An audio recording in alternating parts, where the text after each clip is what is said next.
ઓમ શ્રી ગણેશાય નમઃ. જય શ્રી કૃષ્ણ મિત્રો. મંગળવારની ગણેશજીની કથા આપણે સાંભળીશું. વક્રતુંડ મહાકાય સૂર્યકોટિ સમપ્રભમ નિર્વિઘ્નમ કુરુ મે દેવમ સર્વ કાર્યેષુ સર્વદા. મિત્રો, જે કોઈ શ્રી ગણેશની કથા, ચોથની કથા સાંભળે છે, ચોથનું વ્રત કથા કરે છે, તો એ ભક્તોના બધા જ કષ્ટ વિકટ દૂર થાય છે, બધી સમસ્યાનું સમાધાન થાય છે, ભયથી મુક્તિ મળે છે. ભગવાન ગણેશની કૃપાથી ઘરમાં સુખ સમૃદ્ધિ આવે છે. તો આજે હું સંભળાવી રહી છું ગણેશજીની કથા. આ વાર્તા બહુ શ્રદ્ધાથી મનથી સાંભળજો અને પૂરી સાંભળજો. ઓમ ગંગ ગણપતે નમઃ. પ્રિય ભક્તગણો, આ સંકટનાશક વ્રતને શ્રી ગણેશજીના કહેવા પર ખુદ આદિ શક્તિ માતા પાર્વતીએ આ વ્રત કર્યું હતું. તો આજે હું એ કથા તમને સંભળાવવા જઈ રહી છું, જેને સાંભળીને માતા પાર્વતી પ્રભાવિત થઈને સંકલ્પ તેમણે કર્યો હતો. ઓમ ગણાધિપતે નમઃ. એકવાર બધા જ ઋષિ મુનિઓ, ઋષિગણોએ ભગવાન સ્કંદને કહ્યું હતું કે હે ભગવાન, અમારા મનુષ્યના કલ્યાણ માટે કોઈ એવી વ્રત વિધિ અને કથા સંભળાવવા ઈચ્છીએ છીએ કે જે કરવાથી અને સાંભળવાથી વ્યક્તિનું કલ્યાણ થાય છે. એવી કોઈ કથા સંભળાવો. હે ભગવાન, દરિદ્રતા, શોક, કોઢ આદિથી વિકલાંગ, શત્રુઓથી હેરાન, રાજ્યથી નિષ્કાસિત થયેલા રાજા, સદાય દુઃખી રહેવા વાળા લોકો, ધનહીન, બધા જ ઉપદ્રવથી પીડિત, સંતાનહીન, વિદ્યાહીન, ઘરથી નીકાળેલા, રોગી અને પોતાના કલ્યાણ માટેની કામના કરવા વાળા લોકોને શું ઉપાય કરવો જોઈએ અને એમનું કલ્યાણ થાય અને એના ઉપરાંત તેના કષ્ટોનું નિવારણ થાય, એવો તમે કોઈ ઉપાય જણાવો, એ કહો. સ્વામી કાર્તિકીજીએ કહ્યું કે હે ઋષિઓ, તમે જે પ્રશ્ન કર્યો છે એના નિવારણ માટે તમને એક શુભ ફળદાયક કથા અને નિયમ સંભળાવું છું. આ વ્રત કરવાથી પૃથ્વીના સમસ્ત પ્રાણી સંકટોથી મુક્ત થઈ જાય છે. આ વ્રત રાજ મહાપુણ્યકારી અને વ્યક્તિને સફળતા આપનારું છે. જો આ વ્રત મહિલાઓ કરે અને તેને સંતાન તથા સૌભાગ્યની વૃદ્ધિ આપનાર છે. આ વ્રત ધર્મરાજ યુધિષ્ઠિરે કર્યું હતું. પૂર્વકાળમાં રાજ્યથી વિહીન થઈને તેના ભાઈઓના સાથે જ્યારે ધર્મરાજા વનમાં ચાલ્યા ગયા હતા, તો એ વનવાસ કાળમાં ભગવાન શ્રી કૃષ્ણએ કહ્યું હતું કે યુધિષ્ઠિર, તેના કષ્ટો સમાપ્ત કેવી રીતે થાય એ પ્રશ્ન શ્રી કૃષ્ણને પૂછ્યો હતો યુધિષ્ઠિરે. એટલે એ કથા તમે સાંભળો જે શ્રી કૃષ્ણએ કહી હતી. યુધિષ્ઠિરે પૂછ્યું હતું કે હે પુરુષોત્તમ, એવો કોઈ ઉપાય છે જેનાથી અમે તમામ કષ્ટમાંથી મુક્ત થઈ શકીએ? હે ગદાધર, તમે સર્વજ્ઞ છો, અમને લોકોને કોઈ પણ પ્રકારનું કષ્ટ ન થાય એવો ઉપાય કહો. એટલે કાર્તિકીજી કહે છે કે ધૈર્યવાન યુધિષ્ઠિર વિનમ્ર ભાવથી હાથ જોડીને વારંવાર એના કષ્ટના નિવારણને ઉપાય પૂછે છે. તો ભગવાન શ્રી કૃષ્ણ બોલ્યા, હે રાજન, સંપૂર્ણ કામ પૂરી કરવા વાળું, સર્વ મનોકામના પૂરું કરનારું એક મોટું ગુપ્ત વ્રત છે. હે યુધિષ્ઠિર, આ વ્રતના સંબંધમાં મેં આજ સુધી કોઈને કહ્યું નથી. પ્રાચીન કાળની સતયુગની આ વાત છે કે પર્વતરાજ હિમાલયની સુંદર કન્યા પાર્વતીજીને શંકર ભગવાનને પતિ રૂપમાં પ્રાપ્ત કરવા માટે ઘોર વનમાં જઈને કઠોર તપસ્યા કરી, પરંતુ ભગવાન શિવ પ્રસન્ન થયા નહીં, પ્રગટ ન થયા. ત્યારે શૈલપુત્રી પાર્વતીજીએ આદિ કાળથી વિદ્યમાન શ્રી ગણેશનું સ્મરણ કર્યું. ગણેશજીને એ જ ક્ષણે પ્રગટ થયેલા જોઈને મા પાર્વતીજીએ પૂછ્યું કે મેં કઠોર, દુર્લભ અને લોમહર્ષક તપસ્યા કરી, પરંતુ મારા પ્રિય ભગવાન શિવને પ્રાપ્ત ન કરી શકી હું. હે કષ્ટ વિનાશક દિવ્ય વ્રત નારદજીએ કહ્યું હતું, તમારું જ વ્રત છે, એ જ પ્રાચીન વ્રત તમે મને કહો. પાર્વતીજીની વાત સાંભળીને તત્કાળ સિદ્ધિદાતા ગણેશ કષ્ટ વિનાશક વ્રતનું પ્રેમથી વર્ણન કરવા લાગ્યા. ગણેશજી બોલ્યા, હે માં, અત્યંત પુણ્યકારી, અત્યંત ફળદાયી કષ્ટનાશક વ્રત કરો. આ વ્રત કરવાથી તમારી બધી જ આકાંક્ષા પૂરી થશે અને જે વ્યક્તિ આ વ્રત કરશે એને પણ સફળતા મળશે. માટે તમે પણ આને શ્રદ્ધા ભક્તિથી સાંભળો. પૂર્વકાળમાં કૌશલ દેશમાં દેવદત્ત નામના એક વિખ્યાત બ્રાહ્મણ રહેતા હતા. દેવદત્તના વિવાહ એક રોહિણી નામની કન્યા સાથે, સુંદર કન્યા સાથે થયા હતા. પરંતુ અનેક વર્ષ વીતી ગયા પછી પણ દેવદત્તને કોઈ સંતાન ન થયા. આ કારણથી એ સદાય દુઃખી રહેતા હતા. એકવાર દેવદત્તના હૃદયમાં પુત્રેષ્ઠી યજ્ઞ કરવાનો વિચાર આવ્યો. જોકે દેવદત્ત શ્રી ગણેશના અનન્ય ભક્ત હતા, છતાં પણ તેને મનમાં વ્રત કરવાનું નક્કી કરી લીધું. તેણે તરત જ તામસા નદીના તટ પર યજ્ઞ મંડપનું નિર્માણ કરાવ્યું. યજ્ઞ સંપન્ન કરાવવા માટે દેવદત્તે સુહોત્ર યજ્ઞ, વલ્લગ્ય, બૃહસ્પતિ, પેલ, ગુભીલ વગેરે ઋષિઓને આમંત્રણ આપ્યું. નિશ્ચિત સમયે યજ્ઞ શુભ પ્રારંભ કર્યો. યજ્ઞ વેદી પર ઋષિ ગોભીલે સામવેદનું ગાન કરતા રથ મંત્રનું ઉચ્ચારણ કરી રહ્યા હતા. ત્યારે મંત્ર ઉચ્ચારણ કરતા એનો સ્વર ભંગ થઈ ગયો. એટલે દેવદત્ત ગોભીલ ઋષિ મુનિ પર દેવદત્ત બહુ ક્રોધે થયા અને બોલ્યા કે હે મુનિવર, તમે બહુ જ્ઞાની છો. હું આ પુત્ર પ્રાપ્તિ માટે હવન કરાવી રહ્યો છું અને તમે આ યજ્ઞમાં સ્વરહીન મંત્રોનું ઉચ્ચારણ કરી દીધું. તમારા જેવા જ્ઞાની ઋષિને આ શોભા નથી આપતું. દેવદત્તના કટુ વચન સાંભળીને ગોભીલ ઋષિ ક્રોધિત થયા અને બોલ્યા, હે દુષ્ટ, પ્રત્યેક પ્રાણીના શરીરમાં શ્વાસ આવતા જતા રહે છે. સ્વર ભંગ થવાનું આનું જ પરિણામ છે. આમાં કોઈનો દોષ નથી હોતો. તે કઈ વિચાર્યા વિના જ કટુ વચન કહી દીધા.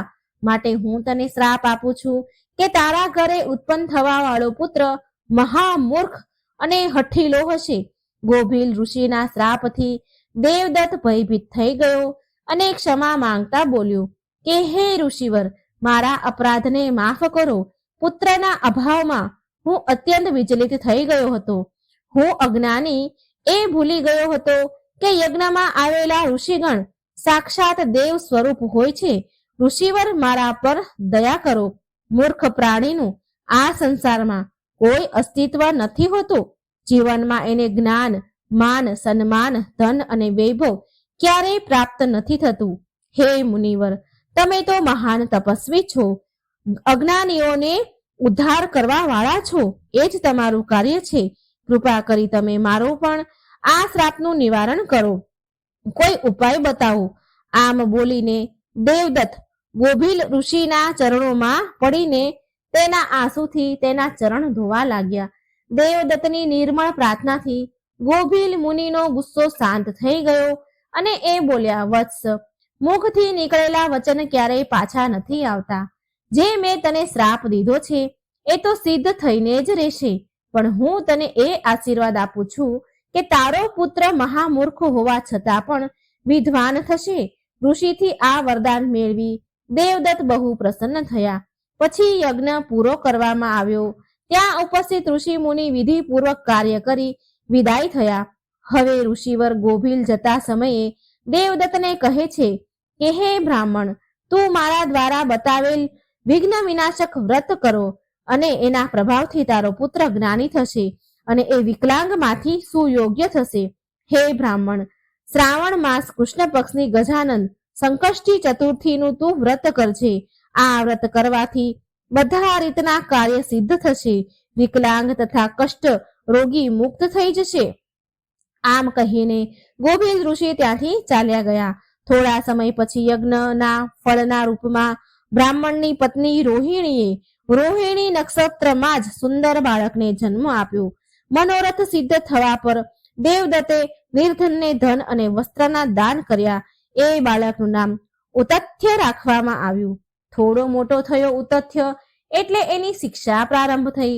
ગુરુ ઉતથ્યને ભણાવવા લાગ્યા, પરંતુ ઉતથ્ય એક પણ શબ્દનું ઉચ્ચારણ કરી શક્યો નહીં. આવી રીતે 12 વર્ષ વીતી ગયા. ઉતથ્ય પહેલાની જેમ જ મૂર્ખ રહ્યો. આસપાસના બધા જ ગામમાં એ પ્રખ્યાત થઈ ગયો કે દેવદત્ત જેવો મહાન વિદ્વાનનો પુત્ર મહામૂર્ખ છે. બધા લોકો એનો ઉપહાસ કરવા લાગ્યા. આનાથી ઉતથ્યના મનમાં વૈરાગ્ય ઉત્પન્ન થઈ ગયું અને એ બધું જ ત્યાગીને વનમાં ચાલ્યો ગયો. આ બાજુ એના વનમાં જવાથી એની માતા બહુ જ દુઃખી થઈ. રોહિણી તથા રોહિણીને એ વ્રતનું સ્મરણ થયું જે વ્રત વિશે ગોભીલ ઋષિએ કહ્યું હતું. હવે રોહિણીએ ગજાનન સંકટ ચોથનું વ્રત વિધિપૂર્વક વ્રત કર્યું અને એના પુત્રને લાંબી ઉંમર તથા સ્વસ્થ થવાની કામના કરવા લાગી. આ બાજુ વનમાં ઉતથ્યએ ગંગાજીના તટ પર નજીક પર્ણકુટી બનાવી અને કંદમૂળ ખાઈને બ્રહ્મચર્યનું પાલન કરવા લાગ્યો. એણે એ નિયમ લીધો હતો કે એ ક્યારેય ખોટું નહીં બોલે, અસત્ય નહીં બોલે, સત્ય વ્રતનું પાલન કરશે. ઉતથ્યએ 14 વર્ષ વિતાવી દીધા સત્યવ્રતનું પાલન કરતા. આ 14 વર્ષમાં એણે ન કોઈ ઉપવાસ કર્યા કે ન કોઈ મંત્ર જાપ કર્યા અથવા તો ન કોઈ વિદ્યા પ્રાપ્ત કરી, પરંતુ આ વાત ચારે બાજુ ફેલાઈ ગઈ કે ઋષિ મુનિ ઉતથ્ય સત્યવ્રતનું પાલન કરે છે. એમના મુખથી નીકળેલ વાણી મિથ્યા થતી નથી. આથી એમનું નામ ઉતથ્યની જગ્યાએ સત્યવ્રત પડી ગયું અને ત્યારથી જ ત્યાં એકવાર એક શિકારી શિકાર રમવા આવ્યો. શિકાર રમવાના ઉદ્દેશથી વનમાં આવ્યો. વનમાં ફરતા ફરતા એની નજર એક વરાહ એટલે કે સુવર પર પડી તો શિકારીએ બાણ ચલાવીને વરાહને ઘાયલ કરી દીધું. બાણ વાગવાથી વરાહ ભયભીત થઈને એના પ્રાણ બચાવવા માટે ઉતથ્યની કુટિયાની નજીક ઝાડીઓમાં છુપાઈ ગયું. ઘાયલ વરાહને જોઈને ઉતથ્યનું હૃદય દયાથી ભરાઈ ગયું. એના ફળ સ્વરૂપ તેના મુખથી અઈ શબ્દનું ઉચ્ચારણ થયું. ઉતથ્યએ આ શાશ્વત બીજ મંત્ર ન ક્યારે સાંભળ્યો હતો કે ન ક્યારે એનું ઉચ્ચારણ કર્યું હતું. આ અઈ બીજ મંત્ર અજાણતા જ એના મુખેથી નીકળી ગયું. આ બીજ મંત્રના ઉચ્ચારણ માત્રથી ભગવતી જગદંબા પ્રસન્ન થઈ ગયા અને તેમણે માએ ઉતથ્યને દુર્લભ વિદ્યા પ્રદાન કરી તથા શ્રી ગણેશ અને મા જગદંબાની કૃપાથી મૂર્ખ ઉતથ્ય પળભરમાં બધી જ વિદ્યાનો જ્ઞાતા થઈ ગયો. ત્યારે વરાહનો પીછો કરતા એ શિકારી ત્યાં આવી ગયો. શિકારીએ જોયું કે સામે ઉતથ્ય ઋષિ મુનિ આસન પર બેઠા છે. શિકારીએ માથું ઝુકાવીને ઉતથ્ય મુનિને પ્રણામ કર્યા અને તેને વરાહ વિશે પૂછ્યું. ઉતથ્ય તો ધર્મ સંકટમાં ફસાઈ ગયા. તેણે વિચાર્યું કે જો હું સાચું કહીશ તો શિકારી વરાહને મારી નાખશે અને જો હું અસત્ય બોલીશ તો મારું અસત્ય વ્રત તૂટી જશે. અંતમાં જ્ઞાની ઉતથ્ય બોલ્યા કે હે વ્યાત, મેં જે આંખોથી જોયું છે એ બોલી નથી શકતી અને જીભા બોલી શકે છે તો એને વરાહને જોયો નથી, માટે હું તારા પ્રશ્નનો ઉત્તર કયા પ્રકારે આપું? ઉતથ્યની વાત સાંભળીને શિકારી નિરાશ થઈને ત્યાંથી ચાલ્યો ગયો. ભગવતી જગદંબાની કૃપા દ્રષ્ટિ પડવાથી ઉતથ્ય વાલ્મીકીની સમાન એક મહાન કવિ અને વિદ્વાન બની ગયા. એની બુદ્ધિમત્તા ચારેય બાજુ ફેલાઈ ગઈ. યજ્ઞ અને અન્ય ધાર્મિક ઉત્સવમાં એનો યશ ગુણગાન ગાવામાં આવતા. એની કીર્તિ સાંભળી એના પિતા દેવદત્ત વનમાં ગયા અને તેને મનાવીને ઘરે પાછો લાવ્યા. શ્રાવણ માસની કૃષ્ણ પક્ષની ચતુર્થીના દિવસે ગજાનન ગણેશ ચતુર્થીનું વ્રત રાખ્યું અને ગણેશ ભગવાનની કૃપાથી મૂર્ખ ઉતથ્યને જ્ઞાન, માન, સન્માન અને વૈભવની પ્રાપ્તિ થઈ. આગળ ભગવાન શ્રી ગણેશ માતા પાર્વતીને કહે છે કે હે દેવી, આ મહાન વ્રત કરવાથી તમારી બધી આકાંક્ષા પૂરી થશે માં, અને જે વ્યક્તિ આ વ્રતને કરશે એને પણ સફળતા મળશે. ચતુર્થીની રાત્રિએ ચંદ્રોદય થાય એટલે પૂજા કરવી જોઈએ. એ દિવસે મનમાં સંકલ્પ કરવો કે જે દિવસે ચંદ્રોદય નહીં થાય ત્યાં સુધી હું નિરાહાર વ્રત રાખીશ.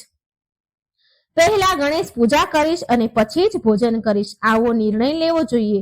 ત્યાર પછી સફેદ તલથી જળથી સ્નાન કરવું, મારું પૂજન કરવું. જો સામર્થ્ય હોય તો પ્રતિ માસ સુવર્ણની મૂર્તિનું પૂજન કરવું. પોતાની શક્તિ અનુસાર સોના, ચાંદી, તાંબુ અથવા માટીના કળશમાં જળ ભરીને એના ઉપર શ્રી ગણેશની મૂર્તિ સ્થાપિત કરવી. મૂર્તિ કળશ પર વસ્ત્ર પાથરીને એમાં અષ્ટદળ કમળની આકૃતિ બનાવી ત્યાર પછી વિધિ વિધાનથી ભક્તિપૂર્વક પૂજા કરવી. મૂર્તિમાં ધ્યાન ધરીને કહો કે હે લંબોદર, 4 ભુજાવાળા, ત્રિનેત્રવાળા, લાલ રંગવાળા, હે નીલ વર્ણવાળા, સૌભાગ્યના ભંડાર, પ્રસન્ન મુખવાળા ગણેશજી, હું તમારું ધ્યાન કરું છું. હે ગજાનંદ, હું તમારું આહ્વાન કરું છું. હે વિઘ્નરાજ, હું તમને પ્રણામ કરું છું, તમને પ્રણામ કરું છું. આ આસન છે તમારું. હે લંબોદર, આ તમારા માટે છે. હે શંકર સુવન, આ તમારા માટે અર્ધ્ય છે, આ તમારા માટે છે. હે ઉમાપુત્ર, આ તમારા માટે સ્નાન માટે જળ છે, એ તમારા માટે છે. હે વક્રતુંડ, આ તમારા માટે આજમનનું જળ છે. હે સુપકર્ણ, આ તમારા માટે વસ્ત્ર છે. હે શોભિલ, આ તમારા માટે યજ્ઞો પવિત્ર છે. હે ગણેશ્વર, આ તમારા માટે રોલી ચંદન છે. હે વિધિ વિનાશક, આ તમારા માટે, હે વિઘ્ન વિનાશક, તમારા માટે ફૂલ છે. હે પ્રભુ, આ તમારા માટે ધૂપ છે. હે વામન, આ તમારા માટે દીવો છે. હે સર્વદેવ, આ તમારા માટે લાડુનું નિવેદન છે. હે નિવેદ છે. હે દેવ, આ તમારા માટે ફળ છે. હે વિઘ્નહર્તા, આ તમારા માટે મારા પ્રણામ છે. પ્રણામ કર્યા બાદ ક્ષમા પ્રાર્થના કરો. આમ સર્વ ઉત્તમ વિધિથી પૂજા કરી વિવિધ પ્રસાદ બનાવી ભગવાનને ભોગ લગાવો. હે દેવી, શુદ્ધ ઘીમાં 15 લાડવા બનાવવા. સર્વપ્રથમ ભગવાનને લાડુ અર્પણ કરવા અને એમાંથી 5 લાડવા બ્રાહ્મણોને સમર્પણ કરવા. સામર્થ્ય અનુસાર દક્ષિણા આપી ચંદ્ર ઉદય થવા પર ભક્તિભાવથી અર્ધ્ય આપી 5 લાડુનું સ્વયં ભોજન કરવું અને કહો કે તમે સર્વ તિથિઓમાં સર્વોત્તમ છો, ગણેશજીની પરમ પ્રિયતમા છો. હે ચતુર્થી, મારા દ્વારા અર્ધ્યને ગ્રહણ કરો, તમને પ્રણામ છે. આમ કહી ચંદ્રને અર્ધ્ય પ્રદાન કરો. ક્ષીરસાગરથી ઉત્પન્ન હે લક્ષ્મીના ભાઈ, હે નિશાકર રોહિણી સહિત હે રાશિ, મારા દીધેલા અર્ધને ગ્રહણ કરો.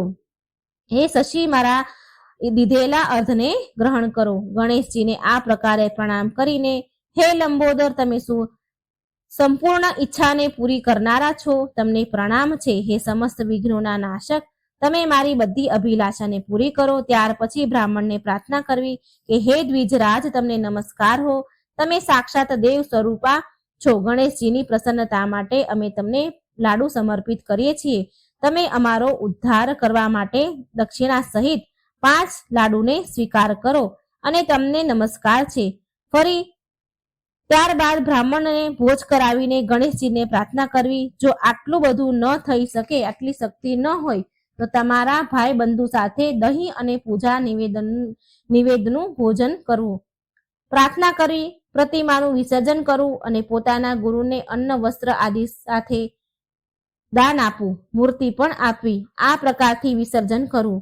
હે દેવોમાં શ્રેષ્ઠ ગણેશજી, તમે તમારા સ્થાને પ્રસ્થાન કરો અને આ વ્રતનું પૂજન ફળ આપો. ગણેશજીને આવું કહેવું. ગણેશજી બોલ્યા, હે દેવી, આ પ્રકારે જીવનભર ગણેશ ચતુર્થીનું વ્રત કરવું જોઈએ.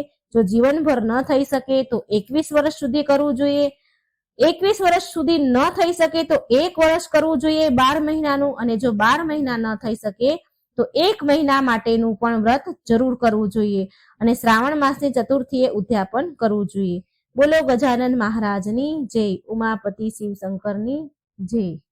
વક્રતુંડ મહાકાય સૂર્યકોટિ સમપ્રભમ નિર્વિઘ્નમ કુરુ મે દેવમ સર્વકાર્યેષુ સર્વદા. હે રીતિ સિદ્ધિના દાતા ગણપતિ દેવ, તમને ખૂબ ખૂબ નમસ્કાર. હે પ્રભુ, હે ગણેશજી, આ વાર્તા સાંભળનારને, વાંચનારને, બીજાને સંભળાવનારને બધા ઉપર તમારી કૃપા દ્રષ્ટિ રાખજો. વિઘ્ન હરજો, દુઃખ દૂર કરી ભરપૂર સુખ આપજો. એવી મનોકામના સાથે, એવી પ્રાર્થના સાથે પ્રભુ આ વાર્તા હું કહેવા જઈ રહી છું. સૌ ભક્તોનું કલ્યાણ કરજો. શિવ પુરાણ અનુસાર એક વખત નંદી માતા પાર્વતીને આદેશ આપે છે.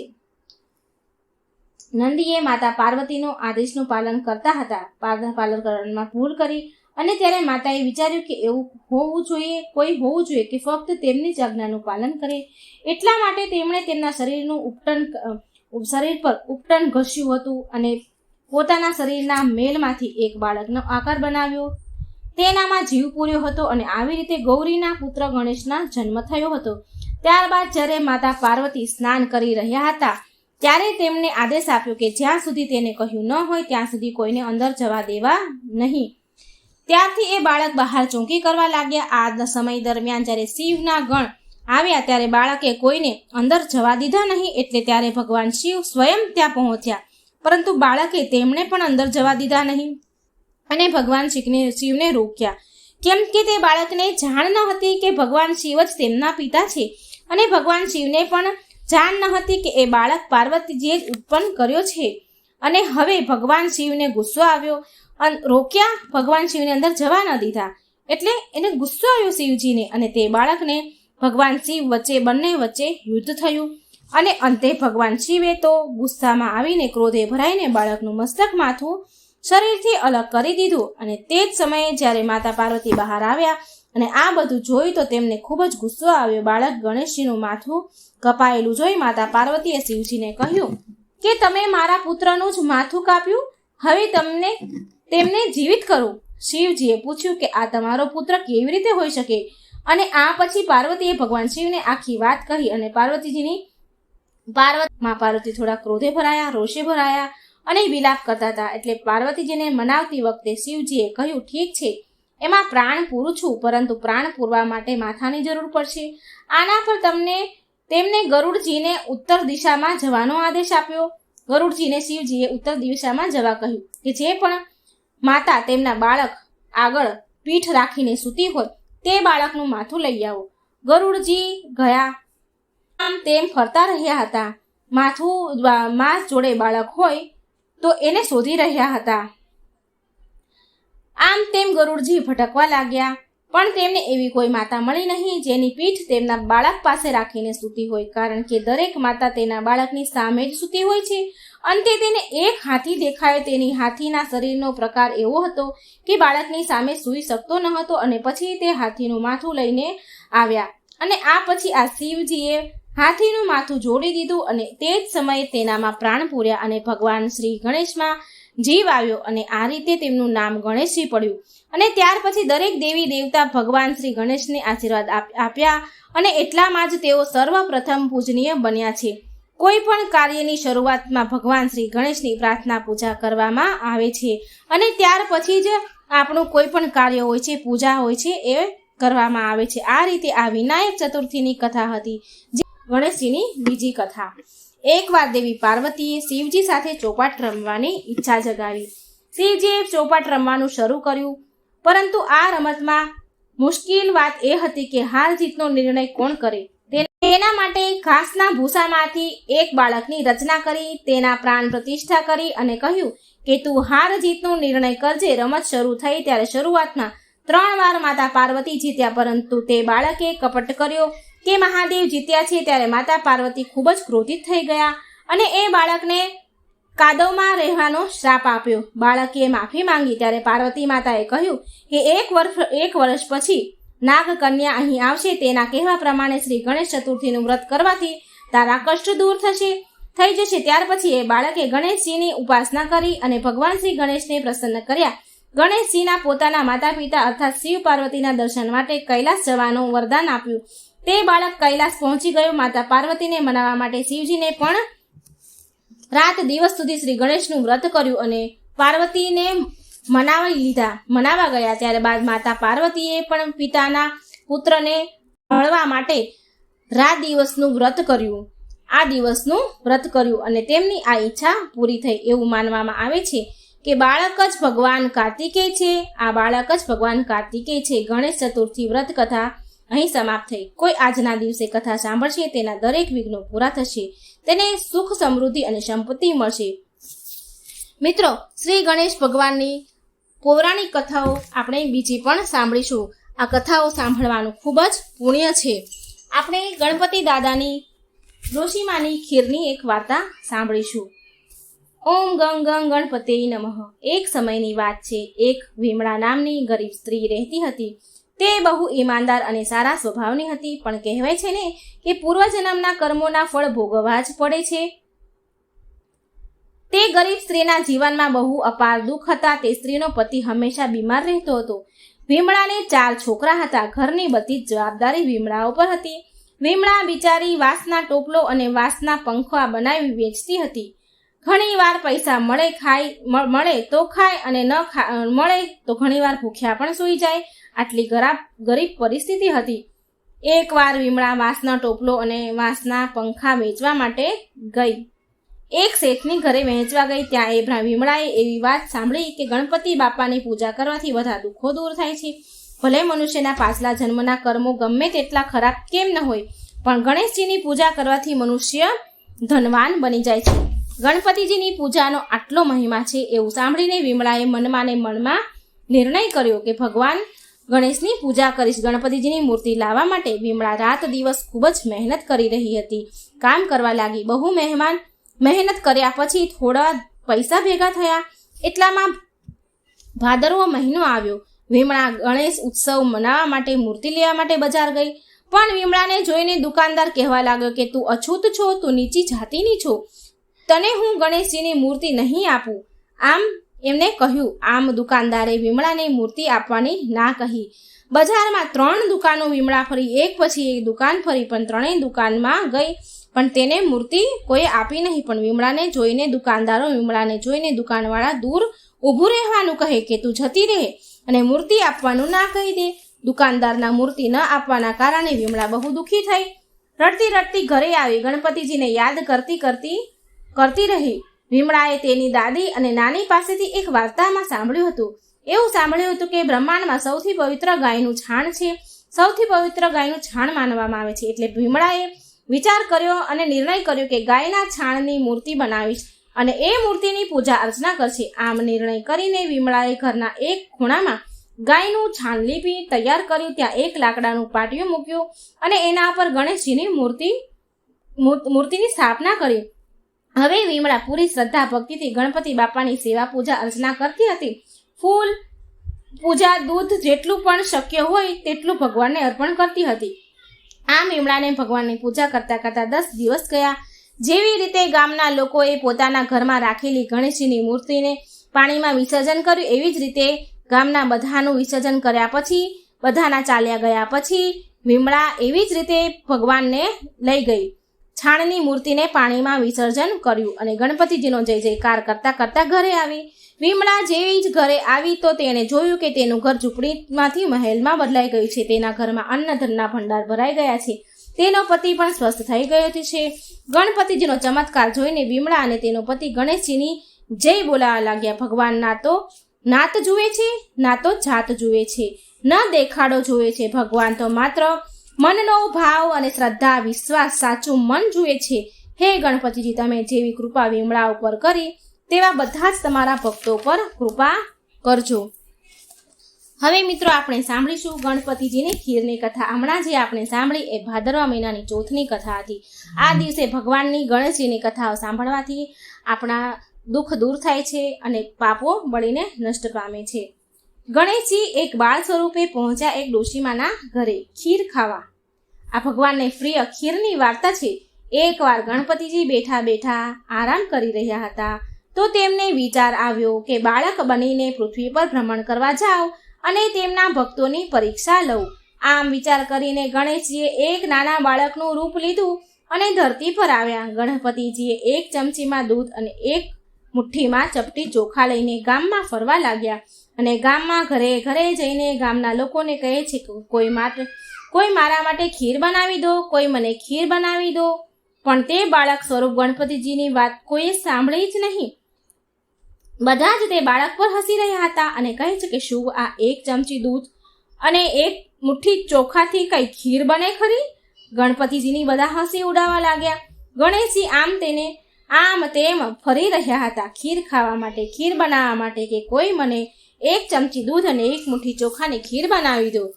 કોઈએ બનાવી ન દીધી. ત્યાં ફરતા ફરતા એક ઝૂંપડી પાસે આવ્યા અને ઝૂંપડી પાસે એક ડોશીમા ગરીબ બેઠા હતા. તે ડોશીમાએ આ બાળકનો અવાજ સાંભળ્યો કે તે ખીર બનાવવા માટે ફરી રહ્યો છે. એટલે તે ડોશીમા બાળકને બોલાવીને કહે છે, લાવ બેટા, હું તને ખીર બનાવી આપીશ. તે ડોશીમા ઝૂંપડીમાં ગયા ખીર બનાવવા માટે. તેના ઘરમાં એક નાનું એવું વાસણ હતું. તેમાં ડોશીમાએ તે બાળક પાસેથી એક ચમચી દૂધ અને મુઠ્ઠી ચોખા લઈ વાસણમાં નાખી અને ચૂલા ઉપર ખીર ચડાવી દીધી. એટલે તે વાસણ તો આખું છલોછલ ભરાઈ ગયું. એટલે તે ડોશીમાએ બીજું મોટું વાસણ લીધું, તેમાં ખીર નાખી, પણ તે વાસણ પણ ભરાઈ ગયું.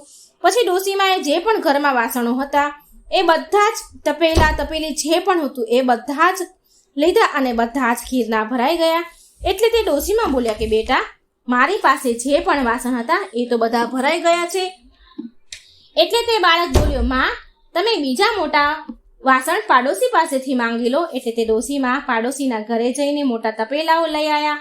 એ બધા જ તપેલા ખીરથી છલોછલ ભરાઈ ગયા. એટલે તે ડોશીમાં બોલ્યા કે અરે બેટા, આ તો બહુ બધી ખીર બની. આટલી બધી ખીરનું શું કરીશું? તો તે બાળક બોલ્યો કે માં, તમે એવું કરો કે આખા નગરમાં ખીર ખાવાનું નોતરું આપી દો. તે ડોશીમાં જઈને પૂરા ગામમાં ખીર ખાવાનું નોતરું આપી આવ્યા. આજે બધા જ મારા ઘરે ખીર ખાવા આવું છું. આમ બધાને ગામમાં ખીરનું નોતરું આપે છે.